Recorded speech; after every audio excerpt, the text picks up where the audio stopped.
नमस्कार, मी रुचिका वाघमोडे. आज आपण ज्या व्यक्तिमत्वाची जयंती साजरी करत आहोत, ते केवळ एक वैद्यच नव्हते, तर ते एक अनुभव होते, एक प्रवास होते, एक प्रवाह होते. ते म्हणजे कैलासवासी वैद्य भरतकुमार जाधव सर. काही आठवणी आवाज करत नाहीत, त्या हळूच येतात आणि मनात कायमच्या थांबतात.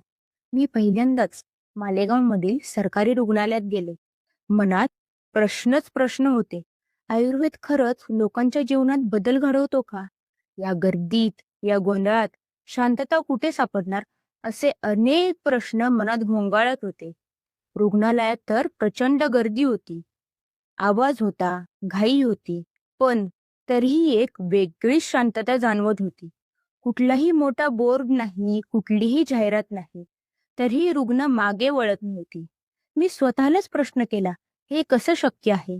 तेव्हा कळले, आयुर्वेद म्हणजे फक्त औषधांची खोली नव्हती, तर तो एक अनुभव होता. औषध हातात येण्याआधी रुग्ण हलके होत होती. कारण त्यांच्या शब्दांमध्येच औषध होतं, त्यांच्या आवाजात विश्वास होता आणि त्यांच्या उपस्थितीमध्ये आधार होता. मी स्वतः पाहिलं आहे. शब्द बदलला की श्वास बदलतो. आवाज शांत झाला की वेदना कमी होतात. कोणी मोठमोठी प्रवचने देत नव्हतीत, कोणी अध्यात्मावर बोलत नव्हते, कोणी देवाचं नाव देखील घेत नव्हतं. पण तरीही प्रत्येक दिवस एक वेगळ्या पवित्र सुरात सुरू होत होता. सकाळ लवकर सुरू व्हायची. गाजावाजा नाही, प्रसिद्धी नाही, फक्त एक निस्वार्थ उपस्थिती. रुग्ण गरीब असो वा श्रीमंत असो, दूरवरून आलेला असो वा स्थानिक असो, वेळ कधी कमी पडला नाही, घाई कधी दिसली नाही. मी पुस्तकात शिकले होते, व्यवस्था महत्वाची असते, पण इथे जाऊनच कळलं, भावना त्याहून अधिक महत्वाची असते. कधी कधी औषध न देता फक्त ऐकून घेतलं जात होतं आणि तेवढ्यानेच डोळ्यातील भार हलका होत होता.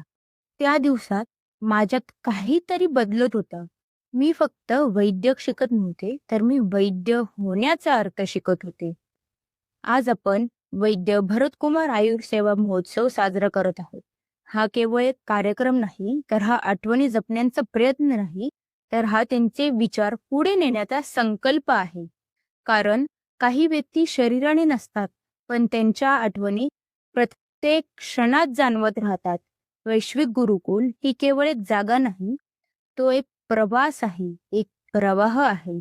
इथे कोणी मोठं होत नाही, तर इथे प्रत्येक जण खोल होत जातात. कधी व्हॉट्सअपवरील एका ओळीतून, तर कधी सेमिनारमध्ये शांत क्षणातून. तेच विचार पुढे वाहत राहतात. आज मला मोठं होण्याची घाई नाहीये, तर योग्य होण्याची आहे.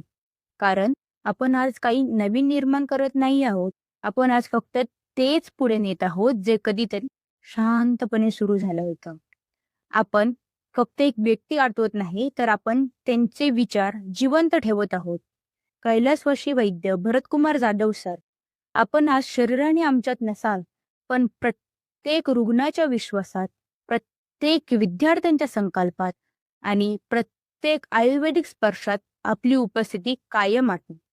आणि सर, आज तुमच्या जयंतीनिमित्त मी फक्त एवढंच म्हणेन, की सर तुम्ही आम्हाला औषध शिकवलंत, पण त्याहून महत्वाचं म्हणजे तुम्ही आम्हाला मनाने वैद्य व्हायला शिकवलंत. तुमची उपस्थिती प्रत्येक रुग्णाच्या विश्वासात, प्रत्येक विद्यार्थ्यांच्या स्वप्नात आणि माझ्यासारख्या अनेकांच्या प्रयत्नात कायम आहे. धन्यवाद.